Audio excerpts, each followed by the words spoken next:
Please TV.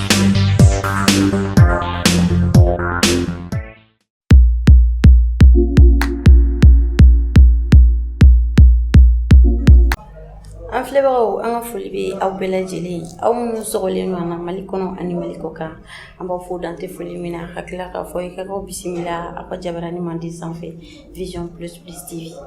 ni ye aw ka émission dumanba in kɛnɛ sigilen 15 minutes pour convaincre émission min bɛ sigi Vision Plus jabaranin fɛ an ka candidat tɔgɔ la candidat minnu bɛ k'u kan bɔ député ya nɔfɛ bi candidat min b'an bolo kɔrɔ o ye ale tɔgɔ Cheikhine Kamara ale ye candidat ye Bamako commune 5 na a y'aw sɔgɔlen to Cheikhine Kamara bɛna ne ni aw an bɛɛ lajɛlen la convaincre dans 15 minutes a bɛna a ka population a ka électeurs la convaincre ani aw minnu bɛ k'an filɛ k'aw to aw sigiyɔrɔw la ne fa Cheikhine i ni su i bisimila an ka émission kɛnɛ kan 15 minutes pour convaincre. Émission in dabɔra aw candidat de kama walasa aw se ka aw ka vision ani aw ka hakilinataw ko olu ɲɛfɔ a ka commune population ɲɛna. Ayiwa n b'i hakili jigin k'a fɔ ko émission in tɔgɔ ye 15 minutes pour convaincre. O kɔrɔ ko 15 minutes dɔrɔn de b'i bolo walasa k'i ka jama la convaincre. Ayiwa i pɛrɛnnen don wa? N pɛrɛnnen don. Ok an ka taa fɛ. Ayiwa mun de la e y'i kan bɔ député ya nɔfɛ? Ok yani n k'o jaabi n bɛ Vision Plus aw ka télévision so baarakɛla a n'a lamini jɛkulu bɛɛ fo ka bɛɛ waleɲuman dɔn. A ye wuli min kɛ k'an sɛgɛrɛ a diyara n ye a bɛnna n ma. I n'a fɔ i yɛrɛ y'a fɔ cogo min na an bɛ waati min na an bɛ kalata député kalata n'a bɛ fɔ ko wasaden kalata an b'o wagati de la. Bon mun de la ne ye n kan bɔ Bamako sigida 5nan na parce que simplement ne ye école karamɔgɔ ye o ɲinan y'a san 21 ye n ye école tigi ye ɲinan y'a san 15 ye alors o san 21 kɔnɔna la maîtriya la ani école sotigiya la n ye fɛn caman mɛn parce que n'i b'o position sugu la i ni sigidala mɔgɔw écoleden masaw wa diinɛ ɲɛmɔgɔw sigida ɲɛmɔgɔw ani maa sifa bɛɛ i n'a caman bɛ kuma i b'u hakilila dɔn i b'u fɛla dɔn gɛlɛya min b'u kan i b'a dɔn alors u miirina ye min ye jamana taabolo la i b'o fana dɔn donc n'i y'o dɔn ni Ala ye garisɛgɛ dɔ d'i ma k'a fɔ i ye maa kalannen ye i yɛrɛ b'a dɔn fana k'a fɔ hakilila minnu b'i la ani taabolo minnu b'i la ani i ye waleya minnu kɛ ka kɔrɔ olu sababuya kosɔn donc i bɛ se k'i sen don kow dɔ la alors i fana b'i sen don o kow la a ko ma kɛ ten a ko kɛra cogo min na o de ye k'a fɔ mɔgɔ minnu na n'olu bɛ relation na i n'a fɔ parents d'élèves ni sigida ɲɛmɔgɔw ani écoleden masaw olu de y'a jira k'a fɔ ko ne bɛ ko caman kɛ n ka école la n bɛ mɔgɔw dɛmɛ ni sira caman ye écoleden fɛn fɛn ni masa banna écoleden masaw tulo bɛ n kan na k'i to ne ka école la n jɛna i ka école sara kɔ écoleden fɛn fɛn ni masa ka baara tiɲɛna k'i to ne bara n jɛna i ka kalan sara kɔ écoleden fɛn fɛn ni masa banana n jɛna alors i ka kalan sara kɔ o ni action caman bɛ yen n ye minnu kɛ sigida la mais n'i ko k'i bɛ fɛ k'i yɛrɛ ka dahirimɛ ɲini i bɛ se k'i ɲɛsin ka baara ma mais n'i bɛ fɛ ka jama ka baara kɛ pour que jama ka wasa sɔrɔ a bɛ wajibiya i kan i ka jama ka danaya ɲini donc o danaya ɲini an b'o de minɛ n kɔnɔ donc maintenant kun jumɛn y'a tɔ n ye n sen don a la parce que simplement député jɔyɔrɔ ka bon a nafa ka bon jamana ma alors n'i ko député ka baara fɔlɔ ye min ye o de ye ka sariyaw ta jamana kɔnɔ minnu bɛ se ka ɲɛta sabati minnu bɛ se ka basigi sabati minnu bɛ se ka an danbe a n'an ka diinɛ a n'an ka taabolo a n'an ka laadaw lakana pour que dan kana k'a bolo la député ka baara filanan ye min ye o de ye k'a fɔ gouvernement ni alors o ye faso Mali ka gouvernement ye a bɛ baara min kɛ ka jateminɛ kɛ yala baara in a bɛ ka kɛ tiɲɛ kan wa yala a bɛ ka kɛ sariya kan wa yala a bɛ ka kɛ a kɛcogo la wa yala a bɛ ka kɛ ka jamanadenw nafa wa donc n'o tɛ ka kɛ o kɛcogo la alors sariya bɛ député yamaruya a ka gouvernement interpeller wasabulon kɔnɔ k'a ɲininka dalakan na ni olu ɲininkali ninnu kɛra ni député bulon ye wasa sɔrɔ alors o bɛ dan ye ni wasa ma sɔrɔ a bɛ ɲini gouvernement fɛ ministre min ni o ye baara ninnu ɲɛmaya la a ka bɔ a nɔ la maa wɛrɛ ka bila a nɔ la n'o si ma kɛ alors député bulon bɛ se k'a ɲini gouvernement yɛrɛ mun bɛ ka bi ka bɔ n'est-ce pas gouvernement ɲa la pour que gouvernement kura ka sigi min bɛ se ka baara kɛ sariya ni tiɲɛ ni jamanadenw ka nafa kan député ka baara sabanan ye mun ye ne ɲɛna o ye an b'a fɔ min na tubabukan facilitation c'est-à-dire que ka nɔgɔya kɛ sigidalamɔgɔw ma n'i ye wasaden ye minnu y'i sugandi f'i ka ɲini k'a dɔn hakilila u fɛla u ka gɛlɛya f'i ka gɛrɛ u la f'i k'i ka dayɛlɛ bɛɛ ye maintenant n'i ni mɔgɔw bɛ kuma n'i b'u ka gɛlɛyaw dɔn e bɛ k'u ma kuma da ye wasabulon kɔnɔ ni gɛlɛya b'u kan service min na alors nɔgɔya bɛ député bolo ka don bɛɛ kan ka don président kan ka don ministre kan ka don ambassadeur kan donc n'est-ce pas o facilitation député bɛ se ka o dɛmɛ don a ka sigidala mɔgɔw ma i n'a fɔ a bɛ se k'o dɛmɛ don jamanaden bɛɛ lajɛlen ma cogo min na donc dernier rôle min ni ne b'o o jateminɛ k'a fɔ o ye député ka baara ye député bɛ se ka kɛ ambassadeur ye ambassadeur cogo jumɛn na a ka voyage ka ca a bɛ taa jamana caman na a bɛ fɛnw dɔw ye yen nɔ minnu bɛ se k'a ka jamana nafa minnu bɛ se ka musojɛkulu denmisɛnninjɛkulu nafa donc o fɛn ninnu alors ale bɛ se k'a ka relation n'a ka influence dɔ balansi kɔnɔ pour que k'olu sama ka na jamanadenw ka nafa sɔrɔ olu la donc député particulièrement commune 5 la yan ni ala ye sigida garisɛgɛ maire la maire min b'a ka sigida fɛ a ye waleyaw kɛ bɛɛ ɲɛ b'a la bɛɛ b'a dɔn fana a ka taabolo ka ɲi donc a bɛ wajibiya député kan a n'o o maire ka baara kɛ parce que maire de gouvernement de proximité gouvernement national o bɛ jamana bɛɛ de ka baara la mais maire n'a ka conseiller olu ye gouvernement de proximité de donc olu de bɛ baara la n'est-ce pas sigida pour sigida ka ɲɛta n'a ka basigi alors a n'a ka lafiya pour que o ka se ka sabati donc ni député ni maire bɛ ɲɔgɔn kan fɔ a ka ca ala fɛ alors député bɛ se ka kɛ sababu ye ka maire dɛmɛ a ka baara la ka maire ka baara nɔgɔya bolo ani fana gɛlɛya fɛn fɛn bɛ maire kan a ka baara kɔnɔna la n'a yɛrɛ ka position t'a permettre k'olu gɛlɛya ninnu ɲɔni ka bɔ yen donc député bɛ se k'a fanga fara ta kan pour que olu gɛlɛya ninnu ka ɲɔni et puis sigida ka laɲiniw ka se ka sabati. A y'a faamuyali sɔrɔ olu la o diyara n ye kosɛbɛ ayiwa e ye candidat ye commune 5 de la est-ce que i bɛ se ka dɔɔni fɔ n ye i ka commune kan commune 5. Oui, commune 5 Bamako kɔnɔna la commune 5 ye commune filanan ye min jama ka ca ni commune bɛɛ ye parce que c'est une commune min bɛ de 600 000 habitants à peu près donc 600 000 habitants mɔgɔ 600 000 ɲɔgɔn na o bɛ balo commune min kɔnɔ alors i b'a dɔn k'a fɔ jama ka bon bon maintenant commune duurunan a électeurs ye 283 000 électeurs mɔgɔ 200 ani 83 o de bɛ kalata kɛ commune duurunan kɔnɔ donc commune duurunan kin 8 ɲɔgɔnna de don kin 8 ka se 9 ɲɔgɔnna ma parce que an b'a fɔ kalabankura o ni garantigibugu o bɛɛ ye kalabankura ye mais hakililaw la a bɛ fɔ kalabankura a bɛ fɔ garantigibugu bon o tɛmɛnen kɔfɛ sabalibugu b'a la dawudabugu b'a la bako jikɔrɔni b'a la tɔrɔkɔrɔbugu b'a la quartier mali b'a la ani badilabugu donc pour le moment an b'a fɔ ko siyɔrɔ de don ka tɛmɛ baarakɛyɔrɔ kan donc laɲini de ye k'a fɔ ni sɔgɔma ni wulila n'i bɛ ka ba tigɛ i bɛ mobili baden ni moto baden de bɛɛ bɛ ka taa dugu kɔnɔ donc laɲini de ye baarakɛyɔrɔw ka se ka dayɛlɛ commune wɔɔrɔnan na dɔgɔtɔrɔso baw ani entreprise baw pour que denmisɛnnin minnu bɛ commune kɔnɔ ani muso minnu bɛ commune kɔnɔ alors minnu baara fanga b'u la a dɔnniya b'u la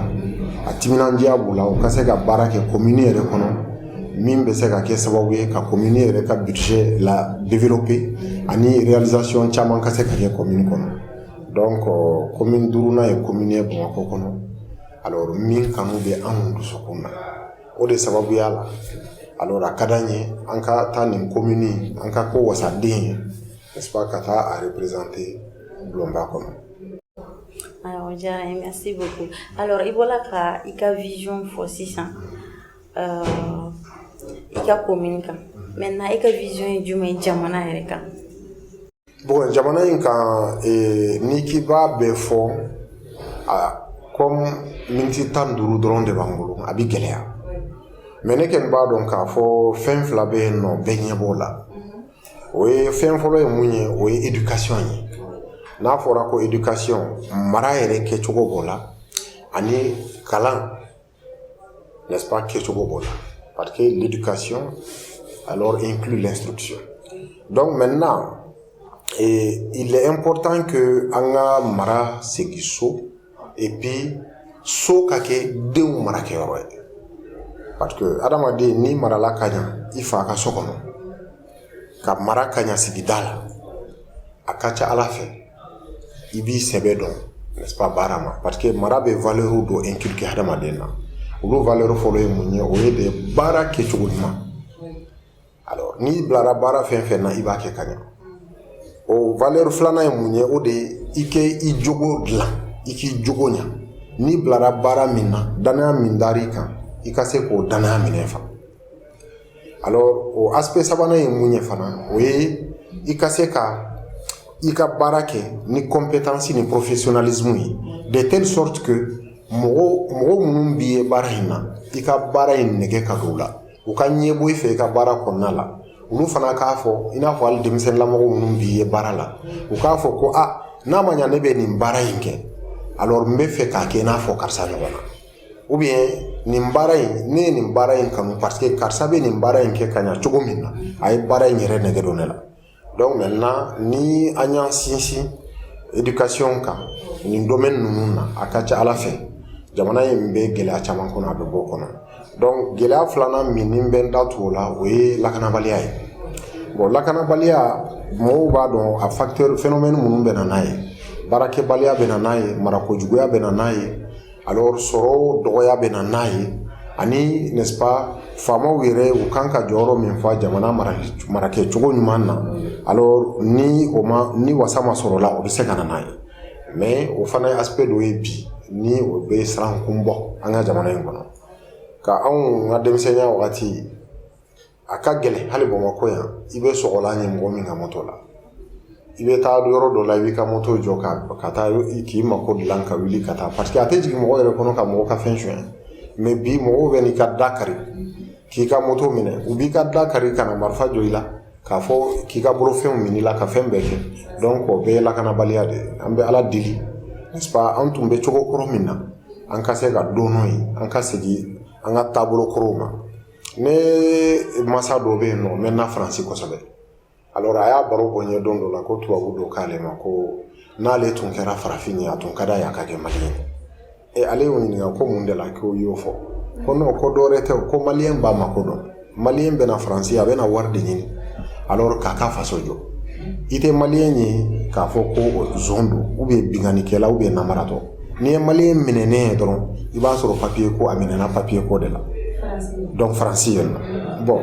alors o image ɲuman min tun b'an na wagati est-ce que o image in tɛ ka dégrader dɔɔni donc il est important que n'est-ce pas an ka ba don éducation na an ka ba don jogo dilanni la an ka ba don taabolo ɲuman na ani fana duw kɔnɔ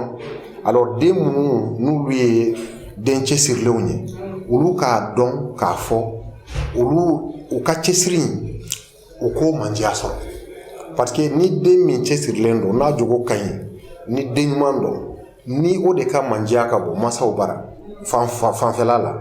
alors a ka ca Ala fɛ den minnu ni fugariya b'olu kɔnɔ ou bien n'u jogo man ɲi olu bɛ kɛlɛya jogo ɲuman ninnu na pour que k'u jogo ɲa pour que u fana ka se ka masa mandiya sɔrɔ parce que bɛɛ b'a dɔn k'a fɔ den bɛɛ bɛ alors den bɛɛ b'a laɲini ka masa ka mandiya sɔrɔ mais n'an ye mandiya di fugariw ma ani jogo kolontigiw ma alors ante o te du jo sira ye quoi donc il est important que ni aspect fila ninnu an ka ba don la kosɛbɛ comme wagati koronnen don an tɛna se k'an da don aspect wɛrɛw la quoi. Ayiwa o diyara n ye merci beaucoup alors monsieur Camara ni émission in 15 minutes pour convaincre a dabɔla aw candidat de kama walasa aw ka se ka aw ka vision n'aw ka hakilinataw fɔ aw ka électeurs ɲɛna pendant 15 minutes émission in bɛ sigi vision plus Jabaranin de fɛ donc e hakilinata ye mun ye ni émission in kan. Ni émission in ye faso jɔ émission de ye parce que en réalité n'i y'a mɛn ko démocratie alors kɛlɛ min don hakilila kɛlɛ de don proposition kɛlɛ de don c'est-à-dire hakilila min bɛ ne la n b'a da tabali kan n taabolo ye min ye n b'a da tabali kan n bɛ fɛ n ka jamana ka kɛ cogo min ani n ka sigida ka kɛ cogo min n b'a da tabali kan ni o kɛra jama fɛla ye jama man kan ka gini wari nɔfɛ jama man kan ka gini nata wɛrɛ foyi nɔfɛ u kan ka gini u kan ka nata min bila fɛn bɛɛ sanfɛ o de ye k'a fɔ yala maa jumɛn n kan ka sugandi pour que jamana ka nafa sɔrɔ o sugandili la alors maa jumɛn an bɛ se ka dana da u kan n'an tɛna nimisa dana in kɔfɛ maa jumɛn bɛ yen nɔ an kan k'u sugandi hali n'u bɔra jamana kɔfɛ u taabolo an'u kɛcogo ani n'est-ce pas u danbe min b'u la n'a bɛ se ka kɛ sababu ye ka mɔgɔ wɛrɛ ɲɛbɔ an ka jamana fɛ donc n'an ye c'est-à-dire que den ɲumanw sugandi k'olu bila an ɲɛfɛ a ka ca ala fɛ olu bɛ kɛ locomotive ye pour que ka wagon sama quoi n'i y'a ye terrain bɛ boli terrain kunkolo de b'a la donc ni terrain kunkolo man ɲi terrain tɛ bɔ a nɔ la donc c'est pourquoi an kan k'an wajibiya ka ɲɛmaya di mɔgɔw ma mɔgɔ minnu b'an dɔn mɔgɔ minnu b'an fɛ mɔgɔ minnu jamana hami b'u la jamana hinɛ b'u la mɔgɔ minnu fana u jan b'u yɛrɛ la k'a fɔ ɲɛmaya min dilen filɛ ne ma nin ye mɔgɔ caman bɛ k'an jateminɛ ni jogo dɔ yera n na min ni an danbe ni an ka hɔrɔnya n'an ka diinɛ tɛ bɛn o jogo in o bɛ se ka kɛ n'est-ce pas sira ye ka bila denmisɛnnin caman kɔrɔ donc i b'i yɛrɛ minɛ olu ma maintenant jogo minnu n'olu bɛ se ka kɛ sababu ye ka denmisɛnninw encourager baara la ka kɛlɛya dɔw dusukun na pour que ɲɛta sira fɛ alors n'olu jogow yera ɲɛmaw la a ka ca ala fɛ denmisɛnninw fana bɛ kolo ka don da fɛ da min jamana joli nafa da min bɛ se ka kɛ sababu ye ka jamana jɔ ani jamana ɲɛta alors k'o sira don kɔrɔ. Ayiwa merci beaucoup diyara n ye sisan an ka émission bɛna se a kuncɛyɔrɔ la ayiwa kuma laban jumɛn b'e bolo ka lase i ka commune-denw ma ani jamana kɔnɔden tɔw. kuma laban min bɛ n bolo o kuma diyara n ye kosɛbɛ o de ye k'a fɔ an bɛ nin kalata min na kuma caman bɛ ka fɔ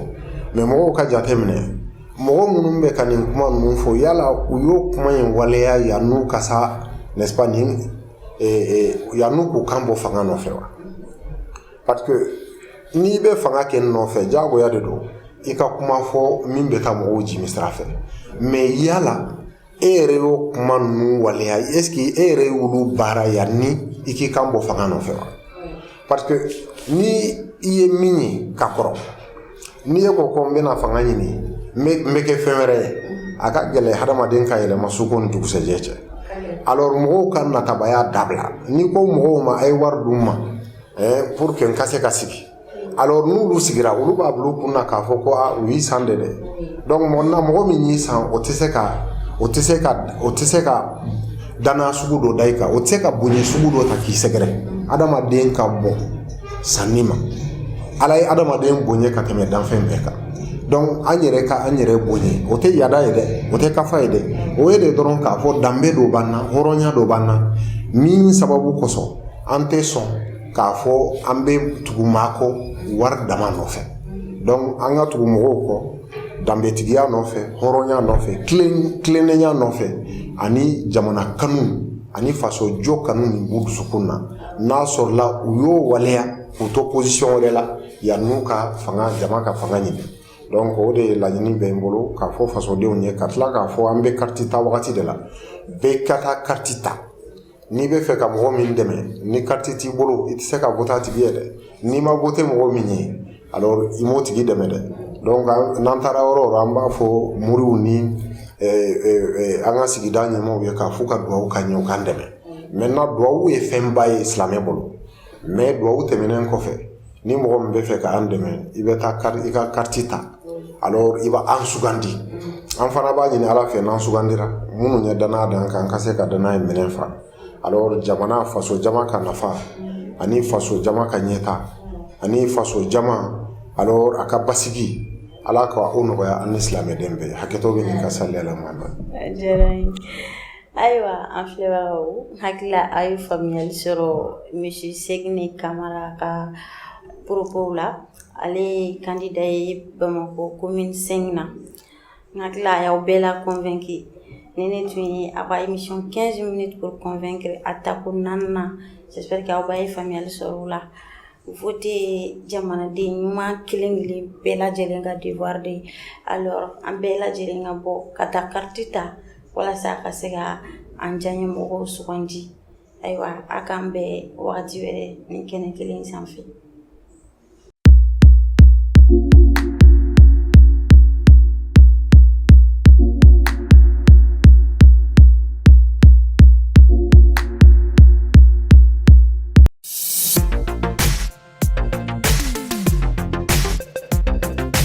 Vision Plus Plus TV, votre web TV de référence. Société, économie, politique, sport, art et culture. Où que vous soyez, Qui que vous soyez, Vision Plus Plus TV vous garantit le plan de divertissement, de détente, de découverte et d'information. Vision Plus Plus TV, la télé qui assure la visibilité. Restez connectés.